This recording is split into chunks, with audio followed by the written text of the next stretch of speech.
Você conhece as origens históricas do republicanismo?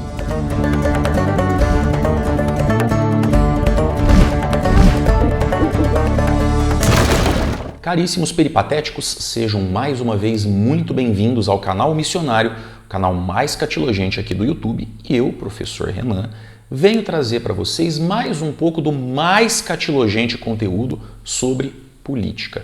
Como vocês sabem, eu tenho tratado ao longo dos últimos dias, tanto aqui quanto no meu perfil do Instagram, sobre o pensamento político no Brasil e as formas de governo associadas a esse pensamento político. Eu já falei um pouco aqui no último vídeo sobre a monarquia, sobretudo sobre o segundo reinado no Brasil. Pretendo retomar esse assunto, mas hoje quero falar com vocês sobre a República. Quais são as origens históricas da República e como esse conceito pode ser pensado e aplicado ao Brasil nos dias de hoje. O conceito de república é bastante antigo. Ele surgiu em Roma por volta do século VI, início do século VI a.C., quando os patrícios derrubaram o último rei romano e instituíram a república, a forma republicana de governo. Essa palavra vem do latim e significa literalmente coisa do povo. A ideia seria a de um governo capaz de representar genuinamente a população e o interesse coletivo, o interesse público. Mas, na verdade, república tornou-se muito mais uma ideia, um conceito de uma boa governança, de um governo que respeite, que tenha zelo pela coisa pública, pelo espaço público, pelo interesse público, pelas finanças públicas. No caso romano, a coisa não deu muito certo. A história nos mostra que a República Romana era tudo menos republicana. Os senadores, que eram quem mandava realmente no governo da cidade-estado, antes mesmo de se tornar um império, era uma cidade-estado, eram de maneira geral extremamente corruptos e só governavam para uma pequena parcela da sociedade, a classe dos patrícios.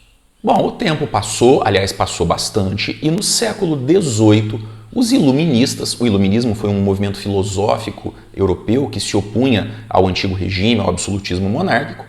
Os iluministas se apropriaram do conceito de república e, a partir de então, essa ideia passou a significar também, além do conceito original, uma forma de governo na qual a população, o conjunto dos cidadãos, pudesse participar da tomada de decisões, ou de forma direta, como pensou, por exemplo, o filósofo Jean-Jacques Rousseau, ou de forma indireta, através da escolha de representantes.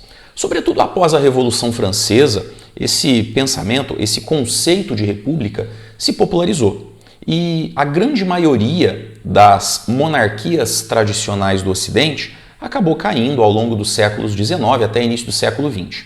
Aquelas monarquias que conseguiram sobreviver à onda revolucionária passaram por um processo de republicanização, ou seja, adotaram formas de governo representativas, adotaram constituições, o poder do rei foi limitado, o poder executivo passou a ser exercido por um primeiro-ministro eleito pelo povo e a ideia original de uma monarquia absolutista em que o rei reinava e governava desapareceu. No caso brasileiro, como vocês sabem, nós fomos uma monarquia até 1889, quando, em 15 de novembro daquele ano, um golpe militar implantou a república por aqui. Aí você deve estar pensando, nossa, mas que coisa estranha quando a gente pensa em república, governo representativo, coisa do povo. E aí a forma republicana de governo então vai ser implantada no Brasil por um golpe militar? E aí é que está o grande paradoxo das repúblicas hoje em dia. Porque se a gente analisa, por exemplo, a lista dos 10 ou dos 15 países mais livres e democráticos do mundo, a maioria deles são monarquias. Porque agora há pouco eu falei que essas monarquias passaram por um processo de republicanização, ou seja, quando a gente pensa na república como ideia, como um conceito filosófico quase abstrato, a gente não está falando necessariamente de uma forma de governo em que você tem um presidente eleito, mas sim de uma estrutura política que, independentemente de ter um rei ou um presidente, garante o respeito pelos direitos individuais, especialmente as liberdades individuais, e zela pela coisa pública, pelo espaço público, pelos interesses públicos. Por outro lado, existem governos autoproclamados republicanos que de republicanos não são ou não têm absolutamente nada. São governos autoritários, governos ditatoriais que têm uma aparência institucional de república, mas que na verdade são ditaduras. É o caso da Coreia do Norte. O nome da Coreia do Norte é República Popular Democrática da Coreia. Se a gente analisar de maneira atenta as características políticas daquele país, a gente vai ver que não é uma república, não é popular e muito menos democrática.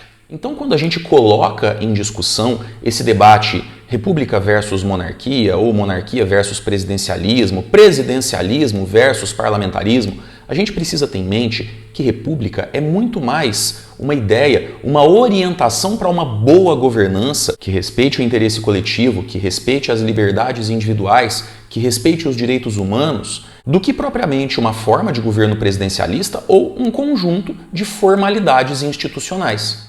Insisto, há monarquias extremamente republicanas na sua organização política e há repúblicas muito mais autoritárias e centralizadoras do que muitas monarquias absolutistas dos séculos XVI e XVII.